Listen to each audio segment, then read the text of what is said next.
কবিতা তুমি কি ব্যাপার, তোমরা রুমে কি করছিলে? আর রাখি, তুই কখন আসলি? এই তো মাত্রই আসলাম। আসলে কি হয়েছে, আমার না খুব পানির তৃষ্ণা পেয়েছিল, এর জন্য আমি ঘরে গিয়ে পানি খেয়ে আসলাম।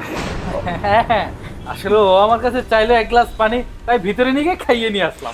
ও আচ্ছা, তা না হয় বুঝলাম, কিন্তু তোরা এত নার্ভাস কেন বলতো? আরে কবিতা, কি বলছো? দেখো, তুমি কি আমাদের সন্দেহ করছো নাকি? হ্যাঁ তাই তো, তুই কি আমাদের সন্দেহ করছিস নাকি? ঘুরিয়ে পেঁচে সেই এক কথা বারবার বলছিস, তুই কি বোঝাতে চাচ্ছিস? না না, সন্দেহ কেন করতে যাব, এমনিতেই জিজ্ঞেস করলাম। আর তুই তো জানিস যে আমি এই সময় বাসায় থাকি না, তাহলে তুই এই সময় আসলি, তাও আবার আমাকে ফোন না দিয়ে। শোন, আমি যদি বাসায় না থাকি, বাসায় আসার দরকার নেই, এলাকার মানুষ খারাপ কিছু ভাবতে পারে। আসলে বলা হয়নি, আমার হঠাৎ করে তোর কথা মনে পড়লো, এর জন্য চলে এসেছিলাম। আচ্ছা তুই যেহেতু বলছিস, তাহলে আর আসবো না।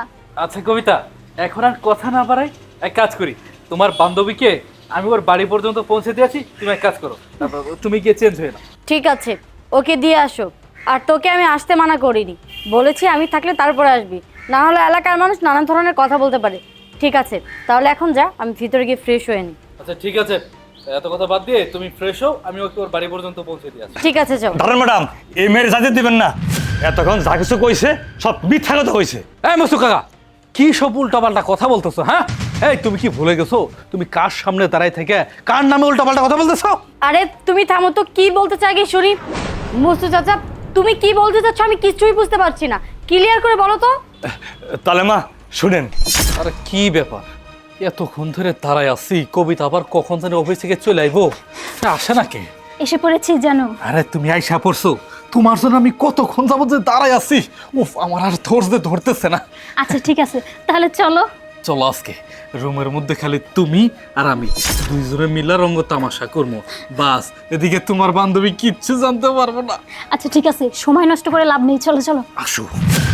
হাই হাই রে, এটা কি দেখলাম? এটা তো ম্যাডামের বান্ধবী। ম্যাডামের আগে কইছিলাম, ম্যাডাম আপনার বান্ধবীরে আদা যত যাই করেন বাসাতে ঠাই দেন না। ম্যাডাম আমার কথা হলোই না। আর স্যার তো ভাবছিলাম ভালো মানুষ, তা ম্যাডামের বান্ধবী নিয়ে ঘরে যায় উলামেলা করে। সি সি সি, ম্যাডামের সংসারটা বাইকে তস হয়ে গেল। না, আমার আর এসব সহ্য হইতেছে না। কি, তার মানে আমি অফিসে চলে গেলে এসব হয়? যাকে আমি এত ভালোবাসি, এত বিশ্বাস করেছি আমার স্বামী, সে আমাকে এইভাবে ঠকালো।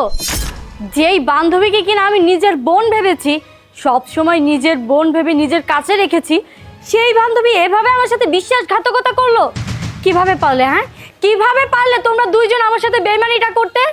আরে লিটু, তোমার জন্য আমি কি না করেছি, তোমার জন্য আমি আমার ফ্যামিলিকে ত্যাগ করেছি, তোমাকে ভালোবেসে তোমার হাত ধরে বাড়ি থেকে পালিয়ে এসেছিলাম। আমার বাবা মা তোমাকে মেনে নিয়েছিল না বলেই তোমার হাত ধরে আমি পালিয়েছি। আমি কোনোদিন আমার বাবা মার মুখের দিকে তাকাইনি, শুধুমাত্র তোমার কথা ভেবে, তোমার কষ্ট হবে দেখে আমি নিজে চাকরি করছি, তোমাকে আমি কোনো চাকরি করতে দিচ্ছি না। আর তুমি কিনা আমাকে এইভাবে ঠকালে, কেন করলে এটা? হ্যাঁ, কিসের অভাব ছিল তোমার? আমি যদি তোমাকে সুখ নাই দিতে পারতাম, তুমি আমাকে বলে দিতে পারতে, আমি নিজের ইচ্ছায় চলে যেতাম। কিন্তু আমার চোখের আড়ালে তুমি এসব কি করছিলে? তুমি আমাকে রেখে আমারই বান্ধবীর সাথে, ছি, আমার তো ভাবতেও ঘৃণা লাগছে যে তোমার মতো একটা মানুষকে ভালোবেসে আমি বাড়ি থেকে পালিয়েছিলাম। আমি কোনোদিনও ভাবতে পারিনি যে তুমি আমার সাথে বেইমানি করবে। আমি তো বিশ্বাস করেছিলাম তোমাকে, আমি তো ভেবেছিলাম তুমি কোনোদিন আমার হাতটা ছাড়বে না। আমি সবাইকে গর্ব করে বলেছিলাম যে তুমি সবার মতো না, তুমি আমাকে অনেক ভালোবাসো, তুমি আমাকে ছেড়ে কখনো যাবে না। আরে এখন তো দেখছি তুমি আমাকে তোমার সাথে রেখেও আমাকে দিনের পর দিন ঠকাচ্ছ। কিভাবে পারলে এটা করতে?